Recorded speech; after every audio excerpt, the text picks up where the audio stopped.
Another very misguiding topic I have found after I came back to India. It took me about 5 years to require to see how misguided are the way the things were going on.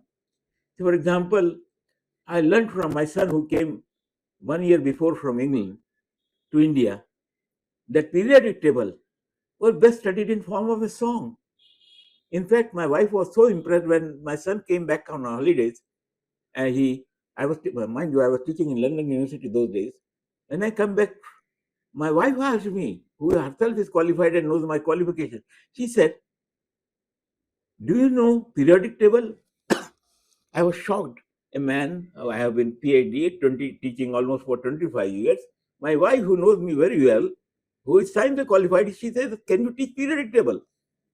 And then I asked my son, "What do you know about periodic table?" And he started singing a song where he started from hydrogen and went all the way to the periodic table element name.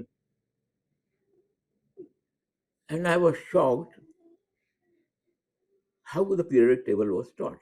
Now I'll come back to and request students, whether they study with me or they're not, or they come to my institute or not, but to consider this particular point, which I'm going to tell you. How is the singing a song of periodic table can help you in this question? All right. The question is, the question is, which of the following is not from nitrogen group? Which of the following is not from nitrogen group? And mind you, atomic number what they are giving. A 115, B 33, C 15, D none. My dear friends, tell me, if you sing a song, can you answer this question? I would, in fact, not telling, but I would like somebody to get in touch with me. I would be very happy to give you sometimes my contact number to let me know how you solve this question by singing a song. Are you going to sing a song up to 115 to know which element this is? The answer for this question in a second. My student, thousands of them who are successful doctors and engineers all over India, not only India, abroad in countries like England, USA, and Australia, they have been taught like this. And I can give the references where parents can contact them to know that did I ever ask any student to cram? Now, this question, coming back to this question, simple thing. Simple thing. I can take 1 hour lecture on this, but simple thing I'll tell you here. All that you have to know is inert gas atomic number, and I usually take a 1 hour lecture after which the student can answer any question on periodic table. For this particular question is on a topic called location of an element given the atomic number. And every year regularly this type of question comes, and it helps in other topics also. Now, the inert gas atomic numbers, I'm quite sure all of you know, are 2, 10, 18, 36, 54, 86, 118. And the simple formula which I'm going to use you today in a minute is, the rule is inert gas plus 2 is alkali or alkaline earth metal. That means 1 is alkali, 2 is alkaline earth, and up to inert gas minus 5 is p block. So what you do is, what we are going to do today is, our many questions which are locating S at p block is this rule. Inert gas minus plus 2 is S block, inert gas minus 5 is p block. If it is more than that, it is not p block. So if it is inert gas plus 3, it is not S block. Simple. Now it's coming back to this question.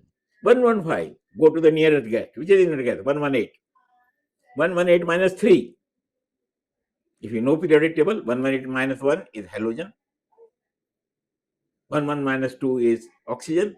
11 minus 3 is nitrogen. And 11 3 minus 4 is boron group, and then that's it. 5 is, 4 is carbon group and 5 is boron group. If it is this thing, in this case, 8 minus 3, nitrogen group. Then the other atomic number that I said, I think was 33. 33, 36 minus 3, again it is nitrogen group. And then if it is 51, again you have 54 minus 3, nitrogen.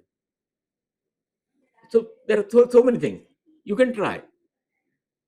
Which one is 38? Nearest inert gas, 36. 36 plus 2, alkaline earth. I can, if I talk up with you on this lecture for about 1 hour, you will not only be able to tell the element where it is, you will even be able to give it symbol without cramming on the basis of reasoning. There are hundreds of questions which can be made like this. In fact, if you know the right method, the question many a time come 4 in a group, A, B, C, D, they give 4 atomic numbers. That means there are 16 atomic numbers. And then they ask which 4 belong to D block, which 4 belong to F block, which 4 belong to S block or P block. Now, no way you can answer such things through songs. You will be able to answer the question on the basis of the reasonings which I give later on in some kind of this thing. But I'm dealing with today's series of lectures. I'm going to deal with questions where you get the answer without pen and paper. And I hope you are convinced. If you're not convinced, I'll give you another example some other time, maybe next lecture, where will be dealing with more questions from periodic table. Thank you.